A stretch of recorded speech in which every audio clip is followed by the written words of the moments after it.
Hi everyone, Jailene here. Today in the vlog, I'll start off with my foldings progress. I've finished 2 full foldings, which were great experiences, and I've written about them. And now I'm working on the subjectives objectives folding, and I just finished volume 3, and I'm headed to volume 4. So very exciting. Starglow posted a really good post about her experience bartending and Ob'Roms in bartending, like Nijai and Jinai. There are a couple of things that that just sparked some conversation between me and Coach and Adimas, and so I wanted to bring that up. One of them was when you talked about, when Starglow talked about the bar controlling the boundary. In this case, I think she was talking the boundary for her, but it is true that for AdRoms like to engage with people and to connect with other people, and just get information and be pleasant and open with other people. But setting boundaries is something that's fatiguing for AdRoms. So when you have situations like this, where the Z and Vi of the establishment of the location sets certain things, and in this case, like the bar counter serves as like a physical barrier from the public, then the AdRom is freed up by the Z and Vi, from the burden of having to set so much. I mean, you still have to set some boundaries, but it takes away some of that pressure, and then the AdRom can focus on flowing and doing what they do best with their Ni and Jai, and just surfing the possibilities and connecting with other people and just being very warm in general. And there's that already built-in Z and Vi that takes care of that boundary. And then the other thing was about, that it feels like being when you're at the bar, working on the bar, that it feels like you're on stage. And it doesn't mean that, this is a quote from Starglow, that we Nijai bartenders have lots and lots of friends, even if we appear so extroverted while on that stage. We have lots of acquaintances. But friends are the ones we can count on. Nijai don't make solid friends without knowing someone deeply. We don't make friends lightly, and we usually don't have lots and lots of them. And I can tell you that from many, many of who I think have been my Nijai friends over the years. So, yeah, I mean, that happens with both the Nijai and the Jinai, and Coach has talked about it before, how those 2 mojos, they are objective mojos. They live out in the environment as their source power, but they are the most, removed from the environment because the way they're with the Nijai, the Ni is tracking the information in the environment, but it's tracking patterns. It's so that they are more quote unquote reserved than a lot of, and they even at times assume that they are subjective because of that. And the Jinai, because of their Nai, they also they can be in large crowds and be connecting with people and moving dynamics, and for anyone looking from the outside at the Jinai, they would think, like they're really outgoing, they're extroverted, and they're out there. But they themselves, because of the Nai, they can feel like they are alone in a crowd, like they can feel lonely, because that Nai process is solitary, and there's that secrecy, of the speculations, and so they can feel at times removed from the environment, and so they don't so they do operate a lot in the environment, but they have lots and lots of acquaintances, as opposed to, everybody is a friend. So it's interesting because both of them, as part of their peak pathway, so the Jinai, for example, they start with the charge. That's with their source power of Ji. But as part of their peak pathway, because they start on their Ji with the charge, but then they actually have to end up back here in the tower. So in a phalanx type of situation where they're guarding the sacred resources, and so that's actually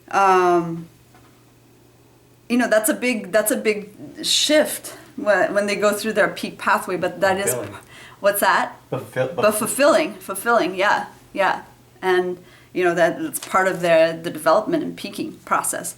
Yeah, and with the Nijai,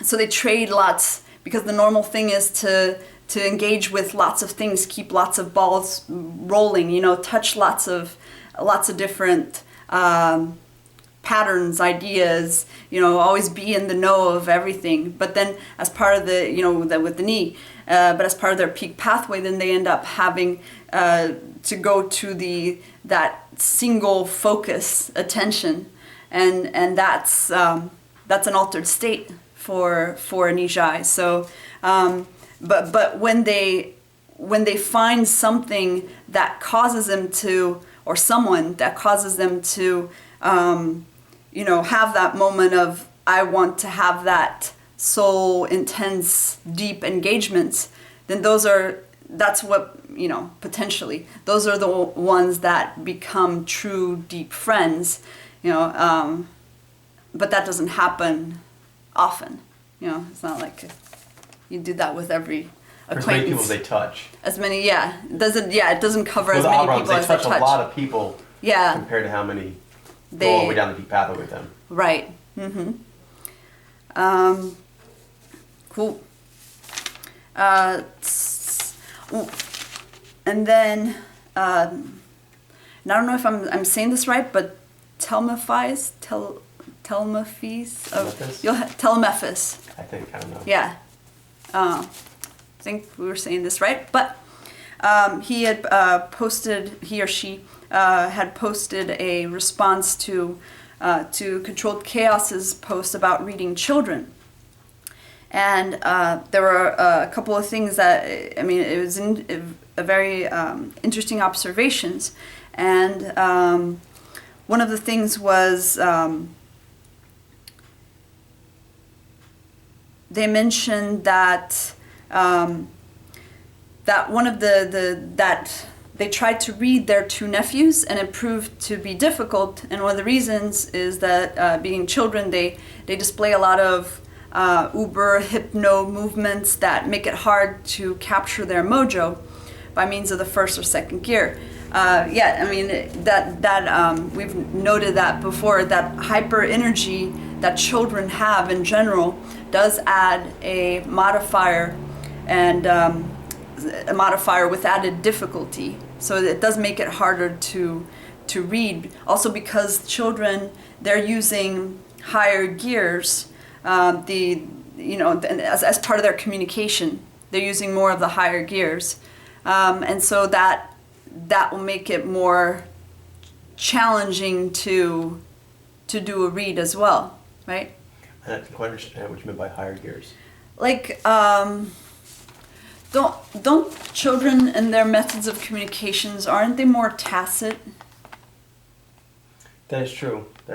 In general, like, they do a lot more with nonverbal communication a lot of times than adults do, and like. But that aspect of them could actually be helpful to reading them. Yeah, that is true. They're less affected.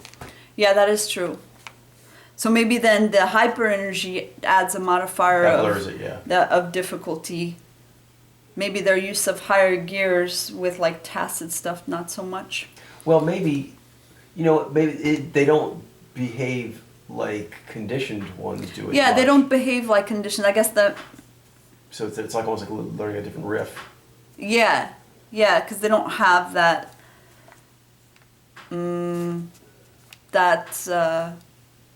Uniformity as much. Well, at least like the sort of habitual pattern conditioning that a person that mojo will have after a few years. Yeah.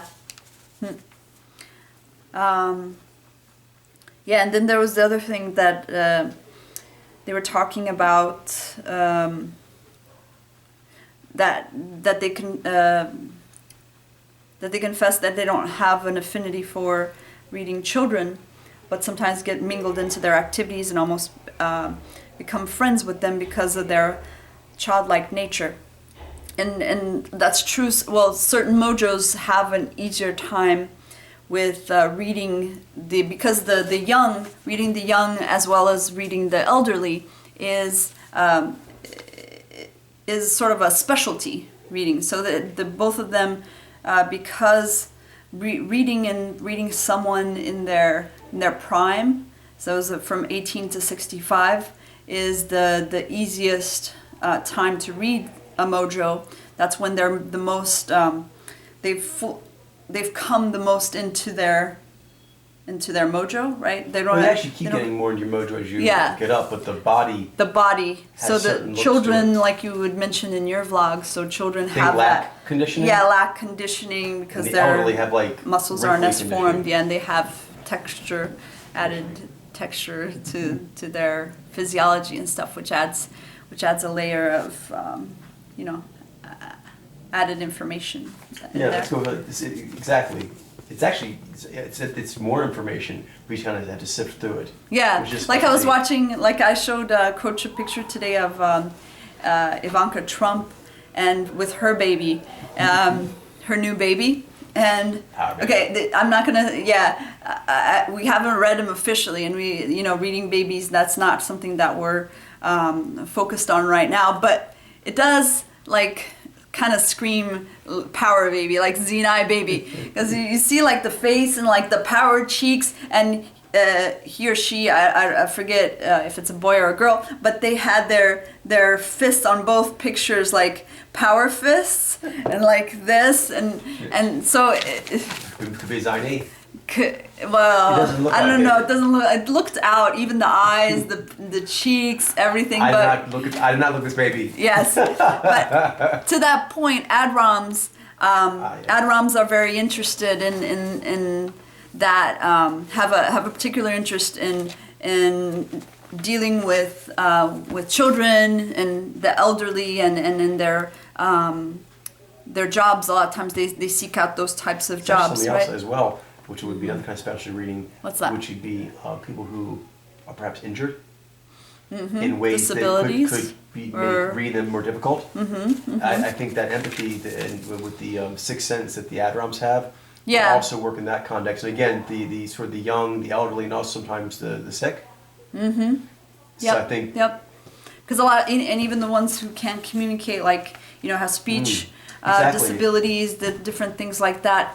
The people that I've known that are in those types of professions have been Ob'Roms, and they're very good at being able to read things that other people aren't able to pick up on because their sixth sense.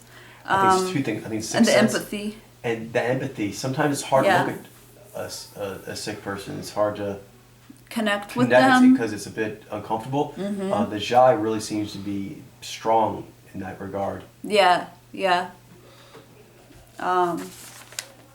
Definitely. And so Ob'Roms do have an affinity with reading the children and elderly, but the best strategy for anyone if they are going to read, try to read the children or elderly is really any specialty. Just any specialty is actually try to find information or data. Well, if they're children still, that might not be an option. But the strategy when mojo reading in general is if you're trained to be a reader, you'd still train Yeah, to train. Yeah, if you're To know- training to mojo read, you should go with those easiest to read ages for a mojo, and then that would be 18 to 65, and then really Then clean- master that it. cleanest data Yeah, before you that's go to, the like- cleanest data. Yeah, and then master that, and then move to the ones that have that added layer of difficulty, children and elderly. It's a lot of shop specialties. Another one Yeah. I think that Adrom's have, and I'm wondering if like all the knee mojos might have it to some degree. Because you guys had that like knee to buy collaging thing, and as a part of it is sort of like bringing history full circle. And so I know it's like photo reading, particularly like older photo reading. Yeah, you're it's into that way fascinating. more than I am. I love that because it's like my knee and Vi really like gets excited about that, because then when you see, you know, when you read someone like in the early 1900s that has like pictures and you're seeing their mojo and you can see it, and then you're like, you start making all these connections, and then it's like, whoa, this happened throughout all of history, you know, the mojo phenomenon was there. And my knee, you know, my knee seeing these patterns, and my Vi is like, you know, storing these and stuff, and it just feels like really like, whoa, like you're connected, like the whole world is connected, and then it's really mind-blowing and you get really See, I get excited. inspired by that though, so it's cool. If I get inspired like through the Yeah. Adrom, it's not as immediate. Yeah, experience, it's And I can appreciate and get into also like the kid reading and other kinds of reading more like when you get excited. Yeah. Like usually if you get it, that I can come in and get excited through, yeah, through your whatever. powers, but it's not as native. Yeah. Is there any particular reading that you think that conversely Durham's prefer doing, or? Well, I would go the same principle for the Adroms, which is careers that call for certain powers. If it involves specifically certain demographics, you would think that mojo reading on those demographics would probably be stronger for them, since they have a general peak pathway interest in that kind of thing. So if you use that same thing for... Yeah, because they're also world builders, so whatever world they're... Yeah, the Adrom I was going with. Oh, yeah, the Adrom. They're into helping with medicine and children and all kinds of things of that nature. So that interest would translate into reading people of that kind of demographic. Durham's, for example, just on top of my head, like the sports where you need to read a person in a competitive environment. Say Zion V, also like bullet time, going with your kind of like the Vi fetish. With Durham's, I imagine it's the going to be V and Xi. it's going to be a V with Xi. So reading another human while you're in a sportive mode. Or in a mission mode. Or in a mission mode. So there's lots of kind of things that the Durhams are into, and they involve certain people. And that will really... That would just cross over, I would imagine, that interest. Yeah. That's cool. That makes sense. But obviously, you know, they do so well, for example, in the MMA and other kinds of sports like that. It must be, there's got to be their ability to read, not people, but particularly what's this other person going to do or feel now? How's it going with them? And under like quick time. Kind of the opposite of like your nostalgia one. This would be more like super rapid kinetic. Yeah, this is in the moment, which is like, for us, we start there and we like to like. I think you're there in a the out of time perception element. way, Yeah, like an interpretive way, and then on your literal way, you go to the other I go side. to the It's funny. The world building and out of time. You know, like all the world building is more like the slower kind of reading. Characters in a story. But that's actually momentum. But then we go like speed time, which is actually adaptive, fast-paced. Yeah. It's actually Zion V. That's funny. It's fascinating how it works. Anything else? Yeah, the last thing I wanted to talk about was Coach had mentioned Vikings, that we've been watching that series, and that as part of the story that Ragnar, you know, is with Lagertha, who's the shield maiden, and she's badass, and you know they're like a power couple, but she's not able. She bears one child for him, right? But it's not a boy, I think. I don't know if she bore any children actually at all. I don't know. I think he had a boy, but apparently you cannot have enough boys. No, I don't think he had an heir. That was the issue. She couldn't bear a boy, and she had that one miscarriage the stillbirth They had or a something. boy. Maybe, I don't know. Maybe they don't. Yeah, maybe the. Well, but he keeps saying, yeah. See, makes this his crime makes worse. it even worse. This makes it worse. This makes it even worse because then he I'm didn't not even have sure any for reason. that. Because in my head, my version of this story, he, she couldn't bear him a boy, and so he was like, well, I need an heir, and if she can't bear an heir for me, then I may have to go elsewhere to seek someone that. He did it for an extra heir. Yeah, that's messed up. Okay, that's even worse. That's even worse. There's no excuse then, because you already have one heir. You already have one heir. Why are you gonna? Then it's just like you're just okay. Just admit it. You just wanted to screw someone else. Then at that point, then it's just not. It's not about like the heir thing, but. As a Principle still stands. Yes, the principle still stands that. So then he went with he slept with Aslog,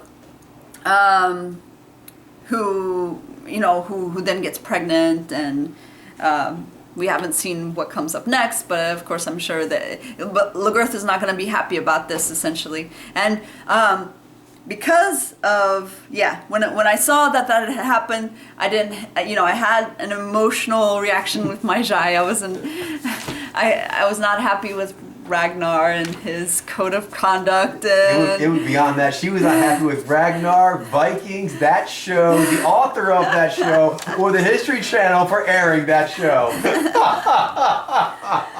But then that's where your other comes in and really helps you because you have to pull back and realize that sometimes you just can't overcommit to protagonists, to characters. You have to pull back to the bigger picture and really it's about the story and the lessons that you can glean from this story arc of which these protagonists are a part of, and there is a value added in that, and there is merit in that, regardless of how dysfunctional or disapproving you are of what actually the protagonists do.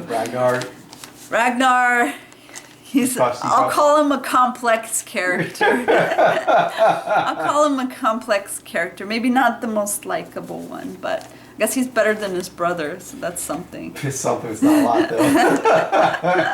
A psycho-rapist. He's better than a psycho-rapist, treacher, and a backstabber. And a backstabber, too. Right, but a traitor. A traitor, right? Because he So killed his brother's a psycho-rapist traitor, and Ragnar's better than him. But so there you go. There's a silver lining. I root for Lagertha. Okay. She's awesome. She's awesome. I know. She She's took like off. she carried the whole tribe while he was gone. You should give her some credit. Okay. Well, but again, your other helps you with these kinds of things, help you see the other side of the coin and the merit and other things that you are not native to you. Jolene is still processing. I'm still processing. I will keep watching it. I will keep watching it. You don't have to. No, I will, but I plan on. I plan on watching it because I want to see how it turns out. But I just had to. I had to detach from the actual characters and what feeling they're what you doing. felt was not wrong. No. Do you mean yeah, but just letting that be the deciding factor. Of was it a good experience? Of to see the story at all? Yeah. But it's not wrong to feel like disappointed. Yeah. In a character that you thought better of. Yeah, that's true. That's not wrong. right. That's just being authentic with your Jai. Yeah. So yeah. Now she learns. Yeah. Watch out for that. Watch out for that. Watch out for that. I guess that's what upset me. I was like, you can do everything right. Like Lagertha did everything right, and she still got screwed over by Ragnar, which is why she gets so angry at him, justifiably. So. Yeah. So it makes for an interesting story. So hope everyone's doing well. Lots of awesome activity on the forums. So excited about everybody's progress. and I can't wait to see what else develops. So till next time, guys, with another Celestial Travels vlog. See you guys later.